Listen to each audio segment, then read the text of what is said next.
go directly into the subject. So we're doing 7 groups one by one, right? So we've done 3 groups so far. So today we're looking at loneliness and despair. We're combining 2 groups. So we'll begin with loneliness. Again, like with all other emotion groups, Dr. Bach classified loneliness or despair later into types. So it's not one remedy for all kinds of loneliness, but he often encourages, in his teachings, he said that when you're talking to a patient, understand the personality, understand what's the person going through, the situation and all of that, and then administer the remedy. So if, let's say, somebody comes to you saying, I have a person feeling lonely, you'll have to check what kind of a person, why lonely, what's the reason. So some amount of dialogue, or if not dialogue, some analysis definitely is necessary. Incidentally, all the remedies, there are 3 remedies for loneliness. All the 3 are also what we would call type remedies. In fact, the last time you spoke about if we could classify personality types and Bach, there is a correspondence, so that we're partly doing that here, where so you've got type remedies which are based on how people are personality wise, so you can have remedies based on that, and you have situational remedies which are meant for specific kinds of situations. So all the 3 remedies for loneliness happen to be type remedies. So we're going to be talking about 3 types of people in effect. The first remedy in this case is water violet. If there's a clue word for this, it will be a person who's proud. Typically people that we would describe as having a lot of pride, that's the kind of a person that we're talking about. I'm not talking the arrogant sense of the term, but proud in the sense, somebody who wouldn't go ahead and ask for help, or let's say you and I have a fight, I wouldn't be the first one to come and mend the relationship. That personality type, I don't need you. Yeah, it's that sense of aloofness which says, I'm okay by myself. That's the kind of pride we're talking about, which then leads to loneliness.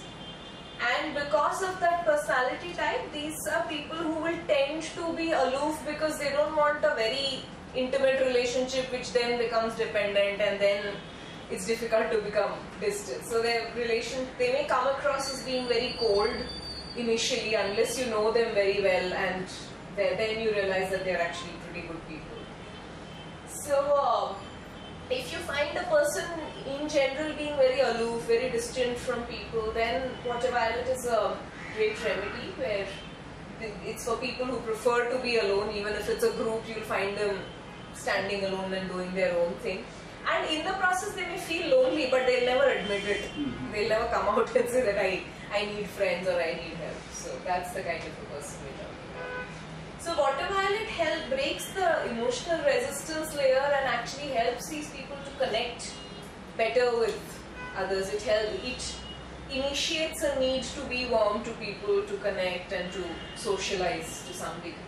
And in that process, it reduces aloofness. So it's a very typical type remedy. So if you find a person with those characteristics, works very well for that person to also ease off and feel secure in a social setting and feel secure to express his or her needs.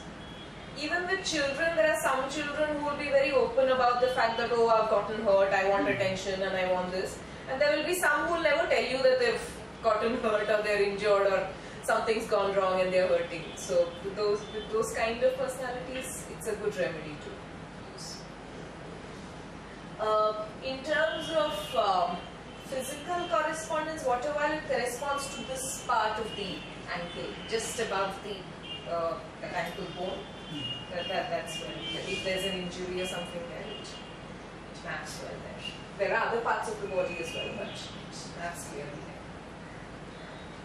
So that's the first one for loneliness. Second, yet another type remedy is impatiens.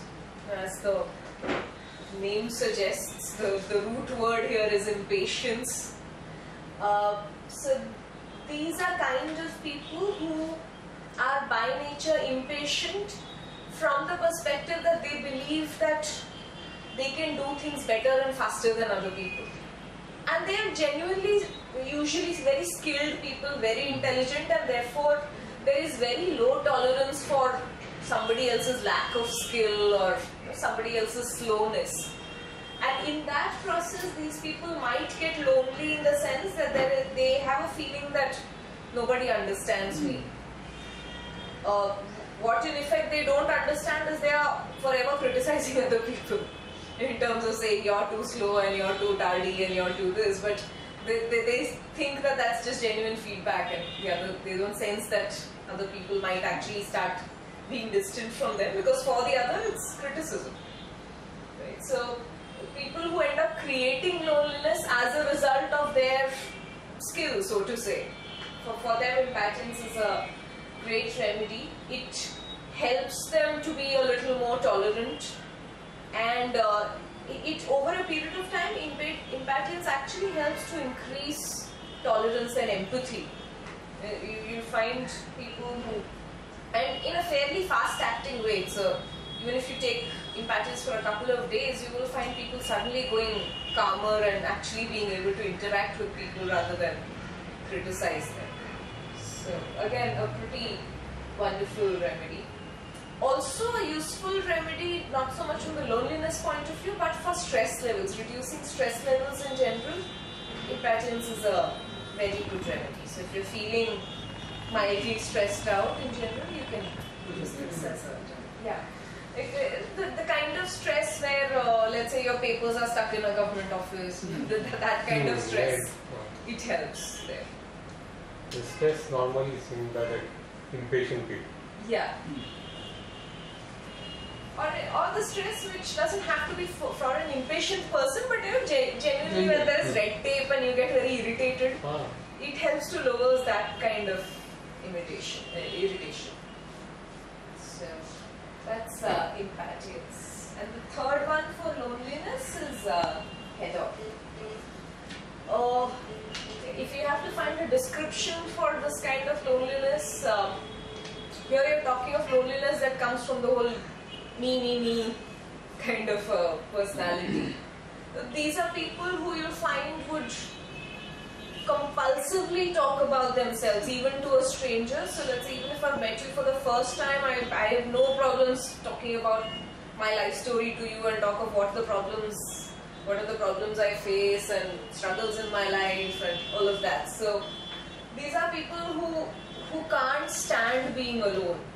Even if they have to wait at a restaurant for 5 minutes before somebody comes, they'll probably find a waiter and start chatting up. They can't be by themselves. So it's here the Heather kind of loneliness is the kind of loneliness which is coming from the fact that this person genuinely feels very alone, and the fact that there's a huge amount of victimhood in the personality. That I am the only struggler in life, and everyone around me is fine, so I am not okay. If you look at it from a transactional analysis perspective, it's a very typical I am not okay kind of a person. So this can be used with people who find it very difficult to live alone or be alone, even for a short period of time. You tell them, okay, there's no one to accompany me for a movie, so okay, can you go alone? And these are people who say, how can I do? A lot of people do that. Yeah. Including me. Either. You might want to try Heather there. So yeah, people who don't like being alone and who have a compulsive need to share things with others. Both the cases. Also, Heather is useful in situations where you find people, when you're having a conversation with them, they will find some way to change the topic and start talking about themselves. So in that sense, they're pretty bad listeners. Even in a normal, regular conversation with an agenda, even if it's a business meeting, they'll find some link to kind of turn their attention back to themselves. That's a very typical Heather personality. Attention snatcher. Yeah, very hugely attention snatchers. You'll find the same traits even in children. Children who will not let you talk. If there are two adults sitting, they'll not let you talk. They want that attention on themselves. That's a Heather personality. So, to sum up, there are three things for loneliness. One is the water violet kind of loneliness, which is generated more out of the pride of a person, somebody who wants to be aloof because of a sense of superiority over others. Then there is impatience, which comes from the loneliness arising out of one's impatience and therefore intolerance for anyone else who does things differently or in a slower way as the person perceives it. And impatience is also used for gentle lowering of stress levels. And the third is Heather, which is the me kind of a personality. Compulsive attention seekers. And also compulsive talkers. These are people who, if you happen to call them up, you have to call them when you have an hour's window. They will not let you hang up very easily. And the force of their conversation is often so much that you can't interrupt and stop and say, you can't really tell them to shut up. So that's the kind of... And they will not ask where you are and they will just start bombarding. Yeah, they will start. It's nice to know others to talk. Yeah, so, and of course that whole attention-seeking behavior is genuinely because they're feeling very lonely, so they don't think anybody connects to them. So the moment they find an opportunity, they will grab onto you. So those are the remedies that help in terms of cracking that emotional layer which leads to the loneliness in the first place, and then start building up, building the resistance. So those are three remedies for loneliness. Then the other group that we're talking about today is despair. Despair, despondency, both are what Dr. Bach classified them as. So here we're talking about varying degrees of what you might call sadness. So right from being mildly upset to extreme despondency, there's a range of remedies to cover all of those. So we can start with Larch. Larch is a great remedy for confidence, boosting self-confidence, self-esteem. It's a lovely remedy to have. So if this is a remedy for a person who feels low about oneself, probably because of some mild failure, or maybe I participated in a competition and didn't win. So that sense of feeling low can be easily healed by Larch. Also for people, young adults or even children who are generally low in confidence, and therefore there's stage fright and there is that sense of not wanting to talk to strangers and all of that because of esteem issues, Larch is a very good long-term remedy to have. You keep giving it for a few weeks or months, it really boosts confidence, because Larch helps to heal any self-image blocks. So in the process, yes, it might bring up memories of whatever created that block in the first place, but over time it starts healing that block as well. Good remedy to have if you're operating in a very competitive kind of an environment, whether it's at the workplace or otherwise, where there's a huge sense of pressure to perform. Larch is a good remedy to keep up the spirit and not start doubting oneself. Wherever you find a person talking in the language of self-doubt, in terms of saying, I don't know if I can handle this, or I'm not good enough, that kind of language is a clue for Larch. The personality of the flower very clearly says it's a very upright, clear, bright kind of a flower. So that gives a clue to the usage. That's Larch. Pine, a very, very wonderful remedy. Pine is a remedy for guilt, and it's the usage is huge in the sense of anybody and everybody can really benefit from pine, because there's so much of social conditioning that involves guilt in terms of even things like, oh, you didn't score well in your exams, you've done so badly for your parents, they've invested in you so much. So you keep feeding guilt from that age till much older in life, where even a working mother starts feeling guilty for the children that are left behind, to genuine guilt in terms of something that you've done wrong and therefore you're feeling guilty. So guilt is a very huge presence in the mass consciousness because our society in a way feeds on guilt. Most relationships in a way feed on guilt. So pine is a lovely remedy to get rid of that and say, this is not what I'm responsible for, and I've done whatever I had to do, and if situations went wrong, they went wrong. So it helps to de-ink it very beautifully. From a despair perspective, pine is great for people who are who are taking their efforts, but who'll always say, I'm never good enough, I'll never be satisfied with what I do. So I have a target of earning 1 crore this year. Even if I achieve it, I'll be like, okay, 1 crore is okay, next year let's do 5 crores. And so that they'll never have a sense of satisfaction about themselves. They'll not let themselves celebrate that 1 crore and then move to the 5. They'll say, isme kya tha? Now let's move on to the next thing. So the perpetual sense of discontent with oneself, with everything about oneself, the way one looks, the way one works, one's relationships. There's always a sense of I want more. That's where pine helps a lot. And also a remedy for people who sometimes very willingly take up guilt and take up sometimes others' responsibility and others' guilt in the process. So even if something goes wrong in your environment and you have nothing to do with it, you still take it up and say, nahi, meri galti hai, maybe if I was not here, aisa nahi hota. So that kind of a guilt, pine is a lovely remedy to use. Again, a good long-term remedy if you find a person having grown up with guilt consciousness, which is incidentally a lot of times is also imbibed through religion. That sense of fear saying, mandir nahi gaye to ye hoga, or you've not done a confession for 3 months, you're going to hell. That kind of guilt consciousness which is imbibed by religion, pine helps to lower that consciousness. Lower it not in the sense of making a person brazen or shameless, but in terms of being logical about it and saying you're not responsible for everything in the world. So it helps to lighten the spirit. Then you've got L.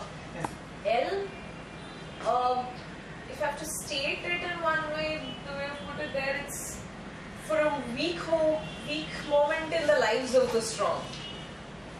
So L is typically meant for a fairly strong personality who might just get momentarily discouraged because of something going wrong or too much happening in life and therefore that feeling of being overwhelmed and cannot handle reality.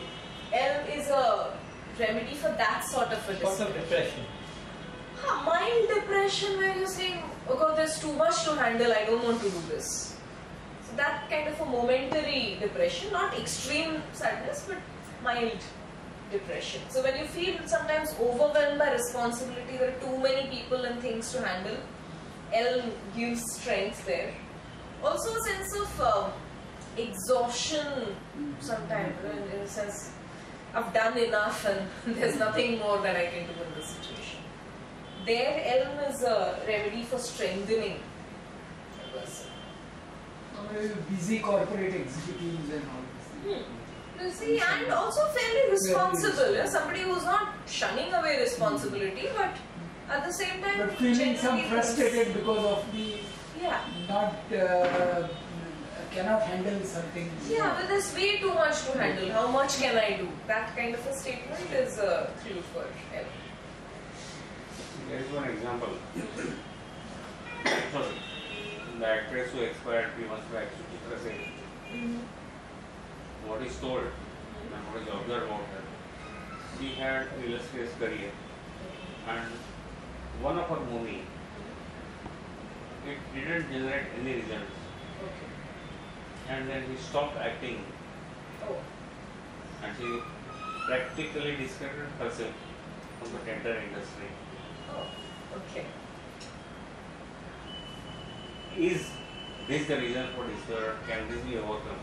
Any such kind of with this? If there is other, that sounds more we like a can case talk for about Pine. other topic. Maybe she disconnected in the sense that she thought she was responsible for that failure. She was responsible for failure, and now she will never get any acceptance from the society in general. That's more a pine case. Fine. Well, she didn't have to assume responsibility for the full movie. She was only one part of it. But then, if she took that on, that's a pine Because personality. all the while she used to get pat from the first day on every other movie or anywhere, whatever she does. Yeah. Pine and then, yeah, Sweet Chestnut later if she got into that state of depression. You have to support her. For 30 years she didn't do anything. That's extreme. Only after that. Yeah. But then that's Pine plus Sweet Chestnut more likely. Ellen is where the person is generally strong. He's not a person tending towards depression. And she was strong all the way. Okay. So Ellen, if you've detected it early enough, you could have given L there. In general, you know the person is bright and strong, but there are moments where there are a slight sense of depression. So that is L. Sweet Chestnut is a very crucial remedy where you're talking of the sense of depression, sadness getting to a degree of extreme despondency where the person doesn't want to take it anymore. Almost getting to a point of being suicidal sometimes. Or wanting to totally give up and disconnect and have nothing to do with the world. That kind of... feeling of helplessness, hopelessness. absolute hopelessness. Like he explained. Yeah, in fact, that's why I thought Sweet Chestnut might have been a better remedy in her case because you're talking 13 years where just sustain that state. 30 30, oh, okay. 30. That's okay. or more than that. When this happened when she was 42 and when she expected about 80 or 81. Almost 4 decades there. Yeah. But then Sweet Chestnut was probably what she could have used. Here you're talking of a person who says, this is it, I can't take it anymore. That the maximum limit of endurance has been reached. That's when Sweet Chestnut helps. Or where there is a feeling that kya rakha hai? That there's only depression and destruction ahead. There is nothing that I have to look forward to in life. So I'm not going to do anything. So that's where Sweet Chestnut helps. If you find a person in this stage also getting suicidal, club this with cherry plum. The combination works to help the person stabilize and say it's alright, there is no limit. You can move forward and there is a world outside of this limit also. So, Sweet Chestnut, if you remember the last time we spoke about gentian and gorse, gentian is a remedy for faith in general, a general sense of positive attitude. Gorse is where the person is feeling hopeless to some degree.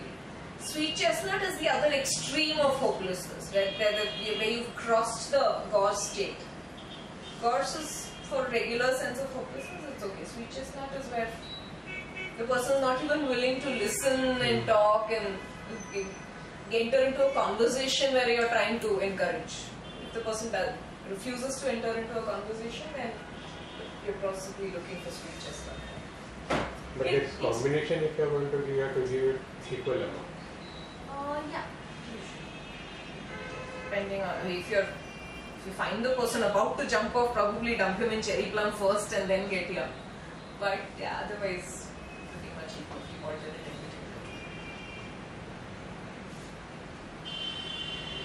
between. But it's good long-term remedy if you want to shift that state, because the Sweet Chestnut state is obviously coming after extreme sense of pressure or failure or whatever it is. So normally when a person gets to this state, you will also have to do a pre-check in terms of what brought the person here and give a remedy for that as well. Like cherry plum if there's a genuine depressive suicidal tendency.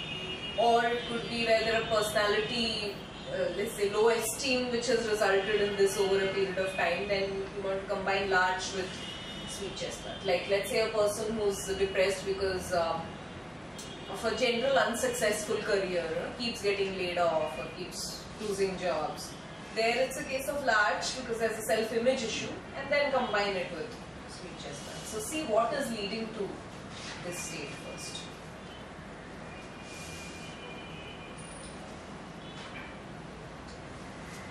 Star of Bethlehem, a very nice, soothing remedy. It's a remedy for says so. Shanti. Yeah, the name and the flower itself says so. It's a part of the rescue remedy as well, one of the 5 things in rescue. Helps to deal with the general sense of unhappiness, despair. Good remedy if there's a bit of shock in terms of somebody's had a fall or a little accident or something like that. It's a good remedy to bring down that shock and restore a sense of well-being and peace. Lovely remedy to use for meditation. In general, not from a non-healing perspective, if you're meditating, it's a nice remedy to start with. It kind of stills you in a way. Also a very good remedy for during childbirth, both the mother and the child, that whole shock of childbirth, Star of Bethlehem helps to calm down. Especially the baby, because of that whole trauma of labor. It helps the baby calm down and adjust to the environment much easier. You don't have to give it to the baby. You can before the delivery. You can give the mother during the process also. I mean, just keep applying it. And the baby you can apply after the birth. Because baby is also in the shock. Yeah, in fact, the shock for the baby is much more than the mother. So you can use it for both. Star of Bethlehem works in a way if you're giving it for accident or injury kind of cases, or someone's had a fall and there's a shock kind of a thing. It helps to clear the tissue memory of the injury. So it actually surfaces the memory. Sometimes you'll find that if you're if you suddenly start taking Star of Bethlehem, some old injuries that might not have healed completely and you think they've healed, they actually start paining. If you've had an accident a few years ago or something. Sometimes we think it's healed and you move on. So it's possible that if you start on Star of Bethlehem, you might start getting a few aches and pains here and there. It's alright because it surfaces memories of injuries in order to heal it. So sustain with it. It's alright even if it brings up memories. It will clear the tissue memory. So its mode of clearance is to bring it up. The way a lot of other homeopathic medicines do. They bring up things and then they start healing it. It works in a similar way. But overall, it's a remedy for Shanti, peace. So it's nice for a gentle sense of unhappiness. It's if you find a very drastic use, but it actually helps to spray Star of Bethlehem in a room where you think there's a funeral or something where people are in general. That also helps. Because that you're inhaling and ingesting it. So spray it into the AC or something that actually helps. So a very versatile remedy, not just for despair, but you can use it for multiple purposes.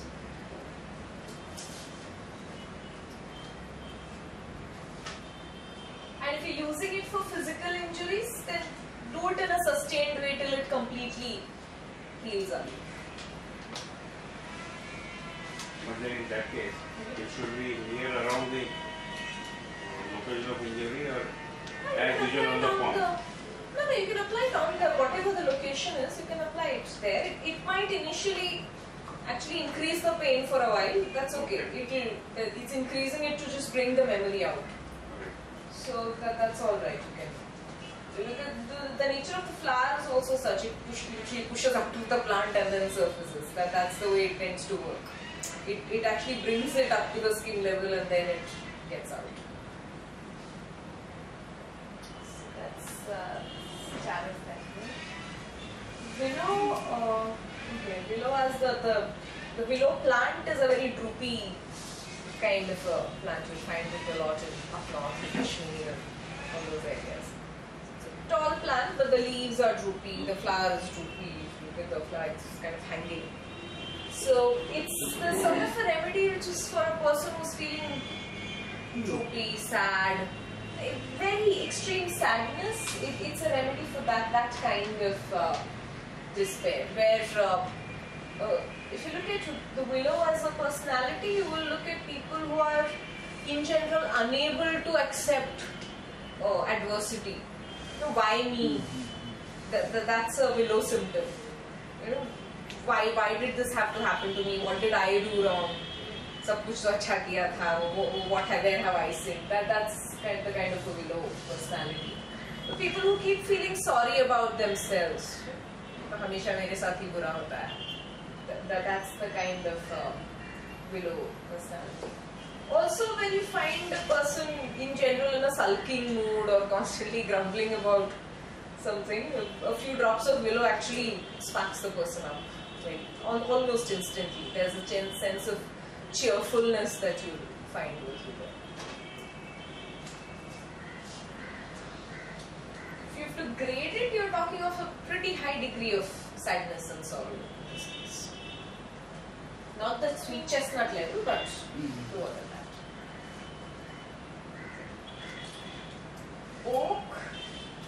Oak is a remedy for inner strength, the strength of the spirit. For someone who says, here oak is typically a very positive kind of a personality. In the sense, someone who will work hard and harder and never realize that he or she is getting tired.